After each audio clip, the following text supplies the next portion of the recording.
But I was really helping Cena. Like, D-Baby never came to me. D-Baby wasn't never down with, this is my brother to this day, but trust me when I tell you, he wasn't never down with riding no way. Like, bro always had his own swaggery, his own way, but this is the thing. He'd take a little bit of influence and make it his own swag, but he just ain't want to follow the plan Cena was with. So when Pitt came, it was like, shout out Pitt, by the way, it was breath fresh air. When he came for D-Baby, you know, they ain't whatever no more. When he came, it was a breath fresh air for D-Bizzle because now he ain't gotta go with Cena playing just because Cena putting up the money. He could do his own thing.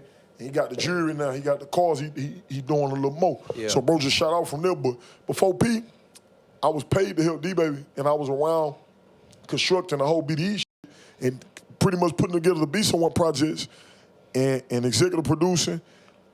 And that shit lasted maybe like 4 months, and then P came in, so with D-Baby. So Cena ain't want to stop doing the business, so we kept doing the Be Someones. I was supposed to own 40%, he was supposed to own 60%. That was my equity. And he gave me $75K to his credit. Cena paid me $75K when I was like 23 years old.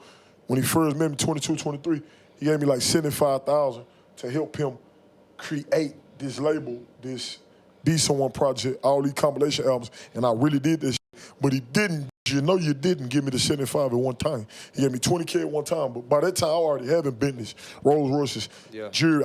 That 20 was just cool. Then the rest, he just styled me and just never stood on everything he was supposed to stand on. Not even just with money, just like, he kind of would buy friendships with people after I introduced him to him and overpromise to them, and then they'd call right back to me or whoever they could reach in his name at that time. What's up with bro? What do you got going? Because they don't really know him. It was making you look bad type. It ain't just make me look bad, just kind of like playing dangerous game. Like, I can't keep making sure don't put you in the trunk, brother. Like, I can technically, but this shit don't pay enough, and it ain't about the money. Like, these people love me. I love these people. You can't shit in no living room and not tell them bring you some tissue. If you shit in a living room, I'm not gonna be like, just get a man some tissue. I'm not none of you clean your shit up and you tripping in this. Yeah, I'm not get your out of come here. on, man. I'm not finna support no walking in no shit and violating him. Cena would get in the business with people that he admired and then violate in certain ways, like trust factors. Like he'll tell them, like he'll come up here, he'll tell y'all, I want y'all to interview all my BDE artists. If y'all can interview, like if y'all got a little motion, he would know what make y'all special to him. He'll say, I want y'all to interview all my BDE artists, bro. It's gonna be crazy. He will hype you up, tell you, I'm gonna give you $5K, bro, to interview all of them in a week. He will give you $1,000 for a deposit. You will be like, right, I was interviewing for free. I'll do this little $1,000. But a month will go by before you get the other $4. And throughout that month, you'll be just touching bases. Like, what's up with like at least one more? Like, I got a little something going on because he done oversold it. Yeah. Man, bro would not respond to you. You'll be calling me, telling you, that's how bro used to do videographers. That's how bro used to do producers. That's how you do, but he might not be on that nowadays. He just was on that at that point. And it was too bad business. Things can't change. A zebra in the stripes and a leopard in the spots, bro. The old man taught me something. I ain't gonna give it all to y'all tonight, but the day I met J. Prince Sr., meeting between me and him and Cena, and he taught me something that day. And me and Cena really ain't did business since that day, to be honest. Yeah. That's the main reason. He don't know that, but he kind of know it deep down. That's one of, after we took that meeting with the old man, I learned what I had to learn. And I seen him pay respects to me in front of the old man. Like he told the old man, this is my partner. He's been with me building all this stuff. This is who helped me construct the whole label. But I never heard him talk to nobody about me like that except inner circle. This is the first time I seen him explain to a stranger that I was behind all the legit business that the label had going on. So I'm like, and I'm just peeping how he acting and how he talking. And the old man taught me something. Let's just say that. And I learned, and I didn't deal with Cena on the business side no more after that day because I realized OG ain't what they try to describe him to be. OG a fat man when it's time to be fair. And he really was requested. I know for a fact Cena needed him. He didn't need Cena.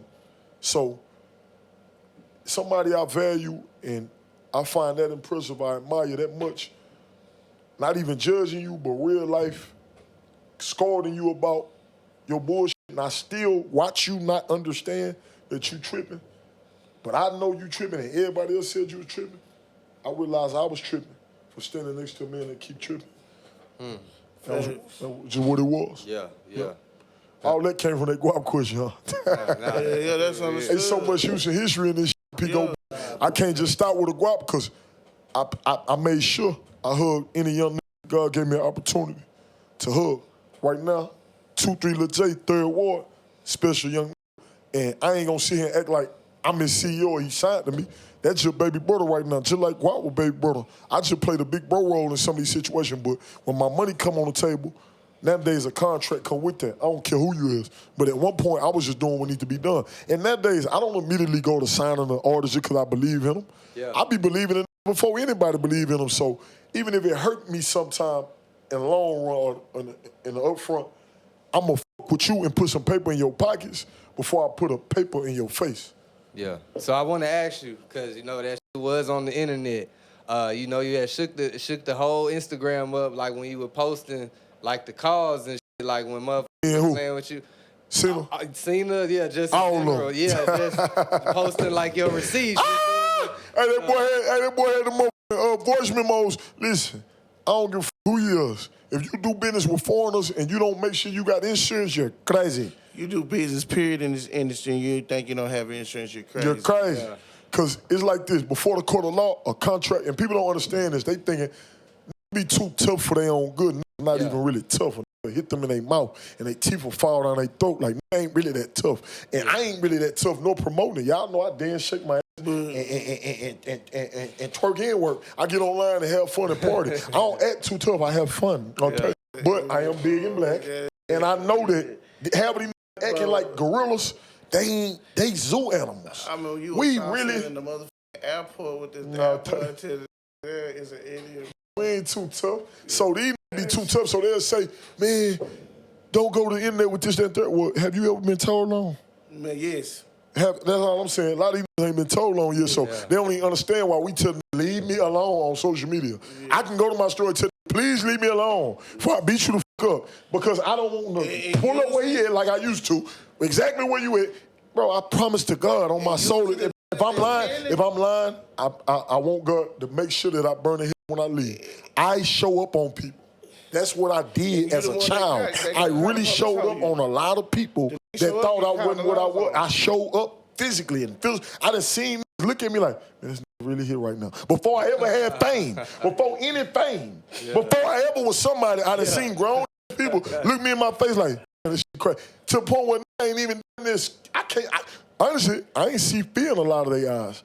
I ain't see a real life smirk. Be like, right here, right now. Yeah. And I'm on you. Yeah. And I'm finna beat you the fuck up because you know why? You did all that playing with my name. This is high school. Yeah. You had with the rumors in high school. You pull up on them. We're not at school now. And then even at school, I was gonna whoop you.